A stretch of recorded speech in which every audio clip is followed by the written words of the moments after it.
Hi, good morning, everyone. You all have proof and can tell my husband I was on time for the first time in my entire life to something, so very excited to get started. My name is Brianna Rizzo. I'm a talent partner at VMG Partners. We're growth equity investors in everything from food and bev to commerce enablement companies. Also have a SPAC, and I'm also part of the Women on Boards Project, a nonprofit aimed to helping women join access to the boardroom. So with that, super excited to join my panel here regarding the topic of getting women back to work. So in the last 2 years, staggering number, over 5.4 million women have left their jobs and have not returned. This is, staggering to some of us, but actually not surprising to some of us who have left the workforce and had to return. Employers don't really know how to help us return. And so we're going to tackle that today to really fuel all of you, to really empower your companies and your cultures to help women come back to work. So let's get started. I'd love for my panel here to introduce themselves, starting with Alexandria. Hi. Hello, hello. I'm so happy to be here. I'm Dr. Alexandria White. I'm currently SVP for Reboot Excel, and I have the joy of building inclusive workspaces for companies, organizations, even universities and colleges. And I've been doing this about 16 years. I do have a passion for moms. I am the creator and founder of SAMS, S-A-M-S, which is the largest online community for mothers who work on college campuses. And so my pride, my joy is making sure that spaces are inclusive of mothers. So I'm so excited that I got to be invited here. Hello, my name is Andrew Bartlow. I am the founder of Series B Consulting, have 25 years of human resources experience, deep and broad, have been the head of HR at 4, 5, 6 companies, depending how you count it. I currently do work with private equity-backed and venture-backed companies, and I lead People Leader Accelerator, which is a community and executive education program for HR leaders of high-growth companies, 90% of which our community are women. I'm also the father of 2 little girls. Hi, good morning. My name is Melissa Pumphrey. I'm a vice president of economic research at the New York City Economic Development Corporation. We're a public sector agency that works with the private sector and communities to bring good jobs and shared prosperity to all of New York City.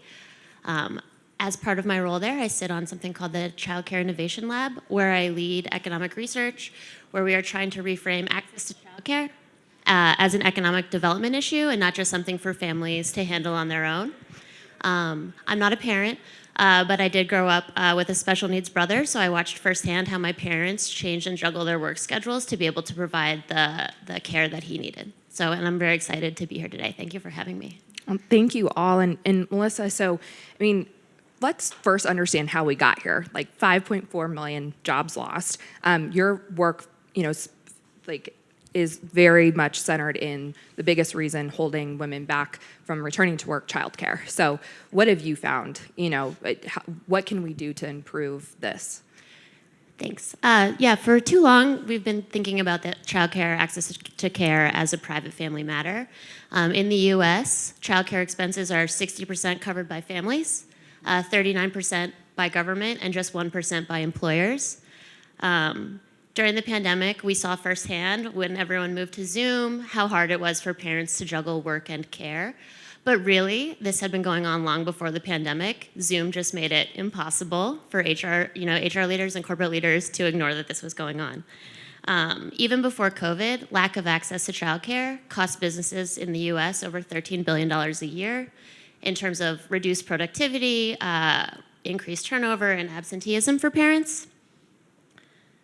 And we see women dropping out of the labor force at higher rates compared to men, something that we've observed over the past 2 years.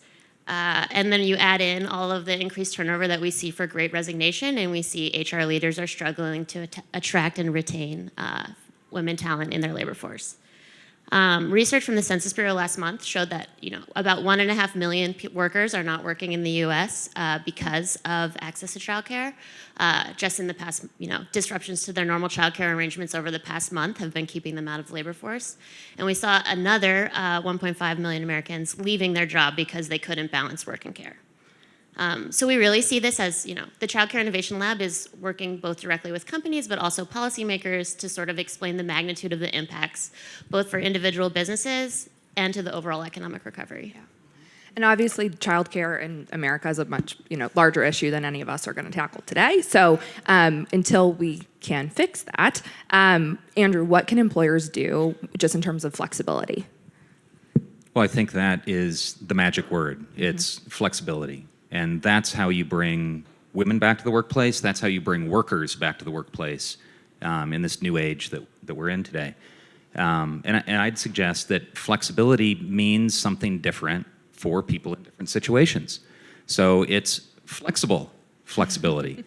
There you go. And to be a bit more specific about that, a best practice in this area, I'd point to Adobe. Adobe has been written about their wonderful approach to flexibility by default, instructing all of their managers of people to have conversations with their team members and asking them what flexibility would be helpful to you. You don't need to explain all the reasons why you need it, but flexibility by default, if you can provide it as a manager, you should. And then tools and resources around that to help those managers think about some ideas about what they could offer if their workers don't have a specific ask in the moment. So flexibility, meeting people where they're at with what they need, can be a really powerful answer. And there are a lot of vendors at Expo working, on lots of interesting benefits. And I think just providing the access to those benefits to make this, more flexible costs nothing for the employer. It's just pointing them to the right websites, Alexandra, when you think about flexibility and the second shift, talk to us about the second shift. Okay, the second shift, the double shift. McKinsey just had an article on the double shift, and we know what that is. It's the mothers who are scheduling those extracurricular activities, those dentist appointments for their partners, for their husbands. It's that cleaning, making sure the home is clean, all of that we don't get compensated for, right? And so how do companies and organizations acknowledge that? Some things that I thought about when Andrew was speaking was the term of stay interviews. So if you're not familiar with stay interviews, which is a form of what Andrew was speaking about, it's those companies and organizations that are asking you questions that need to be asked before you resign. What can we do to keep you at our company? If you are stressed out or burnt out with the double shift, what can we do regarding childcare or having groceries shipped to your home or allowing you to be flexible with your schedule? And so the double shift, of course, has impacted women at a greater percentage than men. And so companies and organizations, HR professionals, all need to be aware of the impact and take intentional action, such as implementing stay interviews, to get those lived experiences, to implement things so that people can thrive, and mothers can thrive, and women can thrive. My second week in my new role, I unpacked my groceries on Zoom, and everyone made fun of me. And I was like, I am showing you all that you can grocery shop and work at the same time. This is what flexibility is. Instacart. Exactly. I think we've talked a lot about childcare and how that prohibits women from coming back to work. There are a lot of other factors, and as part of our prep, we were talking about just the microaggressions that women face too. And you're working at home, you're like, I don't have to hear any of this at home. I really feel good working at home, and I feel confident. So, would love to stay with you on this topic about the other big factor keeping women from returning back to work, and that's microaggressions. So I'm going to answer this in two parts. As a woman of color, Black woman of color, microaggressions, code switching, racial battle fatigue, all of those are in my purview wherever I am, whether I'm in virtual room or in person. And so another study said, why aren't women of color want to come back to work as well? Don't have to deal with microaggressions. Don't have to deal with code switching when I go into different rooms. I don't have to deal with that extra burden, or if there's a social injustice, I can sit maybe with my camera off and process that while I'm working. Then let's talk about women overall. We know that society unfortunately has programmed us to worry about our appearances. And so when I'm in the office, I know I never wore high heels. Well, I think today's the first day I wore high heels. And I don't have to worry about that if I'm going into the office. And so I don't have to put on makeup or do all of those things that society unfortunately has told us that we need to do to look quote unquote professional. Whereas I can be more lax and have PJs on and a blazer on in Zoom. And so all of these factors contribute to women less likely want to go back into the office. And then if you're a woman of color, that intersectionality on top of that as well. Andrew, you're working with a number of PE and VC-backed companies. Tell us a little bit about what they're doing to attract women. We've seen, I think Uber is hosting a talk today about upskilling and reskilling, and Carbon Health is launching a reskilling program. Would love to hear what any other trends that you're seeing. Sure. Well, a wide range across the various organizations, and foremost among them is hybrid work environment, flexibility to work from anywhere and do the work, not necessarily during a core set of hours. So that's the single largest trend that I'm seeing, and it's potentially the single biggest factor that you can, single biggest point of flexibility that you can offer. From anywhere, at any time, do the work, and seeing your manager's role model that behavior is immensely powerful. Go ahead, Melissa. Yeah, I heard a panelist yesterday discussing the future of hybrid work, and he offered an interesting idea that returning to the office could be, based on the tasks that people are working on. So maybe one week you're fully remote, and then the next week you're fully in the office. And this actually sounds like a great idea and for a lot of reasons. And then you think about it from a caregiver perspective. How do you arrange care for that kind of arrangement, right? And so, as we navigate through uncharted territory, it's really important to think of how do we set boundaries on flexibility and clear guidelines so that parents don't feel compelled to necessarily unload their groceries on Zoom. and we saw during the early part of the pandemic, many workplaces were offering flexibility, but what that meant was really moms felt the need to be on all the time and experienced higher rates of burnout.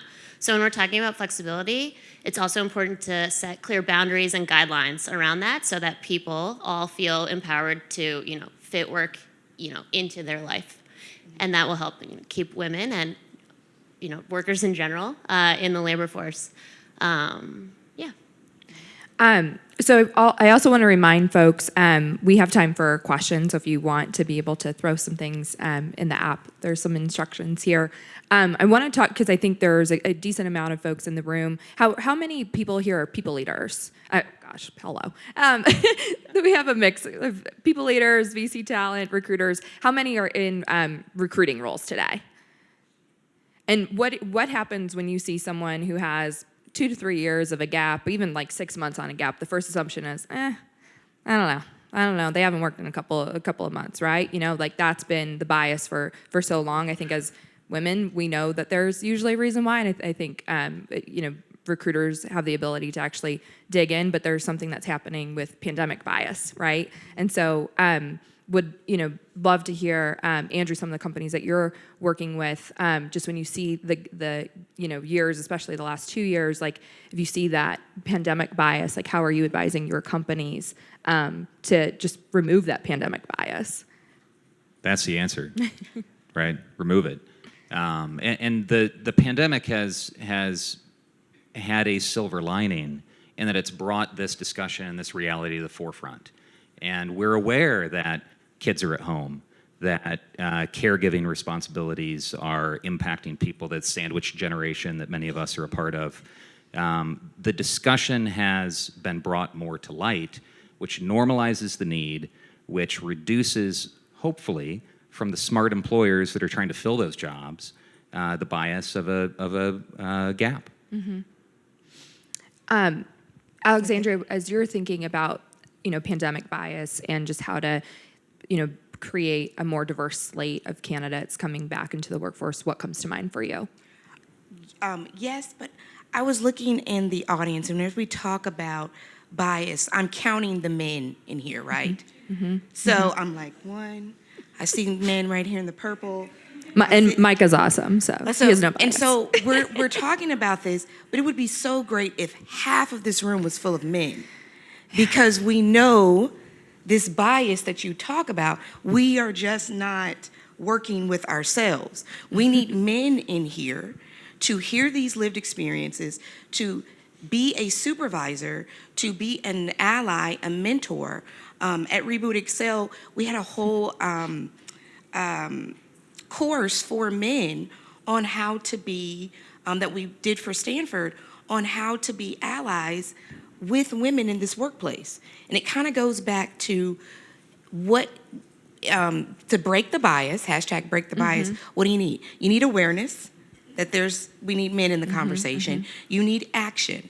Action such as inclusive hiring practices for women and mothers, LGBTQ, just across the board. You need to evaluate yourselves. Pay equity. I believe in making sure that women get paid. And so making sure that all of these tie into hashtag breaking the balance. But the first thing is awareness. And so I wanted to bring that into this space, is that we need men in this conversation as well. Thank you, Andrew, for being here. But thank you. Yes, we need that.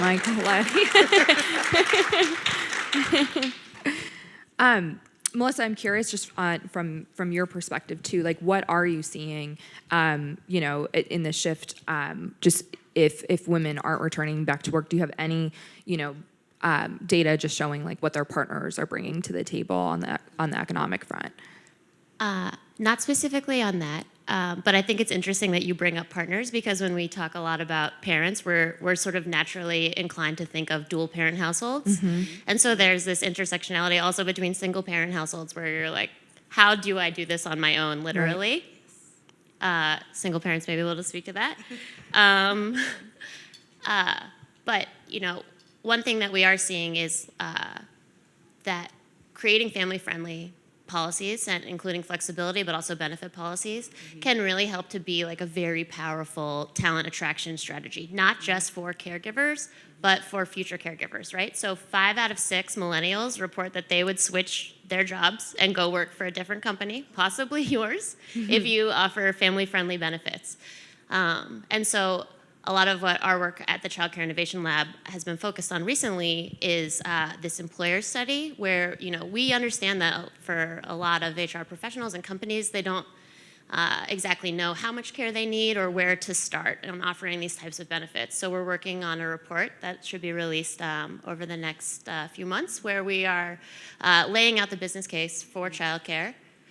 We did a study of New York City employers to see what are you guys actually doing and how did COVID change the dynamics for the private sector, and then offering up a concrete toolkit for employers. If you're thinking about wanting to explore, how do I do this where I work? Yeah. Like, how do I even get started?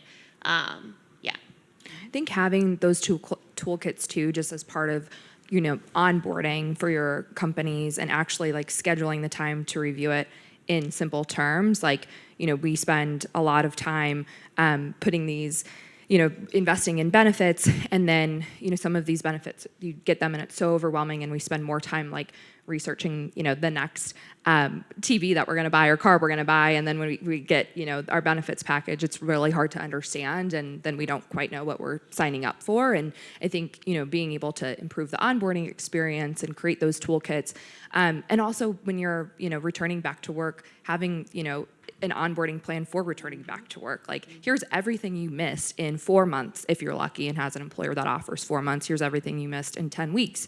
But businesses, especially the folks here in hyper-growth mode, you could be kind of rejoining a brand new company essentially. And so making that less overwhelming for people who have to take, a family leave or a medical leave. I think, some of these toolkits, anything that you're introducing, just putting it in really simple terms that are super friendly. We have a couple of questions, so let's jump to that. As a people leader, how do you explain the economic and business impact to execs of providing flexibility? Go ahead, Andrew. Yeah, I love this question. Thank you. So what's the impact of flexibility? And I think the way that the question is framed could be viewed as, how are we convincing the leaders that there won't be a negative impact? And I'd approach the question from the other side, which is, let's talk about the immediate positive impacts of flexibility. EVP, employment value proposition. Why would someone come work for your organization over their alternatives? And why would someone stay at your organization over their alternatives? If women are 50% of a given workplace, why would you not be targeting to attract and retain that population? Mm-hmm. So what is your attrition rate? What's your turnover rate? Would you like that to be lower by providing benefits, programs, policies that are appealing and supportive of that population? If you'd like to reduce your time to fill or your cost to recruit new hires, why would you not want to reduce that cost? So let's talk about the benefits of flexibility. And yes, there may be some ambiguous costs with the fear of risk to culture, the fear of risk to productivity, and we haven't seen that yet. Mm-hmm. I haven't seen any data on the risk, on actual, maybe we should ask Melissa, on the actual productivity impacts of remote and hybrid work. Yeah, there's not much out there. I think from what we are seeing, it's more focused. What the data that we are seeing that's sort of unambiguous is that women are being disproportionately impacted, and especially women who are caregivers, and the intersectional groups that we've already mentioned, Black women in particular, and single parents in particular, and then the decisions that we make here, honestly, they sort of set the stage for the future of women in the C-suite, right? Because even pre-COVID, McKinsey released a report that showed only, for every 100 men that get promoted to management roles, only 86 women do, right? And so if women are having a harder time even getting into management, and then you layer on the impacts of the pandemic, if you think about what's going to happen in 10, 15, 20 years down the line, we're going to have this reduced supply of women leaders in business, and that's bad for diversity in the C-suite and bad for corporate profitability. So it's an investment. Some of the other questions we've got here, or Alexander, did you want to jump in on that one? I'll take that question. I got that. Okay, which one? The second one? The second one? The second one. Okay. What are some of the most impactful offerings or benefits you've seen or implemented that would support women and caregivers in the workplace? All right. So, first thing, who has ERGs at their companies? Great. Employee resource groups. Working with a client right now, it's about 6 to 7 months in. They've got the parent/caregiver ERG, and it is so impactful. They meet once a month, surveys, giving tools and resources. Well, have you thought about that? My mother-in-law is moving in. What are some things that I can do to make her stay more comfortable? It's a blended family. It's a single family. And so this ERG has been so impactful for this company in regards to sharing all of this in an unfiltered, organic space, and everybody, men, LGBTQ families, single families, immigrant families, they're all come in this Zoom room, and me and my business partner have we're there because we help create it, and we, coach them along. But that ERG is so impactful for that company. And so if you do not have one, please talk to your colleagues here to see what they're doing right. We know the top 4 ERGs right now: Black, women, LGBTQ, and parent and caregiver. Other offerings that I've seen companies do is, hey, I outsource my life as much as possible. I'm a single mother. I travel. I do all of those things. Companies, Instacart, they give a discount to their workplace. The company and Instacart have a collaboration, give a discount to do groceries. Childcare. There are, pools of parents. If we all work at the same company, and we all more than likely live in the same town, and we're all rushing to get to this particular daycare, can you pick up my kid? Or it's all of that coming together. And so pools of parents and caregivers putting their minds together to make it easier. But those are some of the things that I've seen. Care.com, I know a lot Yeah. of companies are offering stipends Yes. for Care.com. There's so many, different offerings here. Andrew, any that you've met with from Expo? I know For Maven sure, Clinic is really helpful. Yeah, Care.com, Clio is also in this Clio. space. Yeah, there are a number of different resources. There are almost too many resources to navigate, and so there's become this aggregator resource that can help you navigate between all of these various offerings. I might also add, as you think about the benefits and perks and programs that you offer your workforce, think of that as one large pool of dollars that you can deploy any way you want to attract and retain a workforce. So are you getting all of what you hope for out of your spend on your 401k match? If you have health insurance that you are funding more for families than for individual workers, how could you spread those dollars around differently? Yeah. If you're allowing people to pick their electronics or a stand-up desk or mailing cactuses to people's home offices, could you redeploy dollars in a way that's more impactful for the type of workforce that you're trying to attract and retain? Yeah, we don't all need more sweatshirts and mugs. We need childcare subsidies.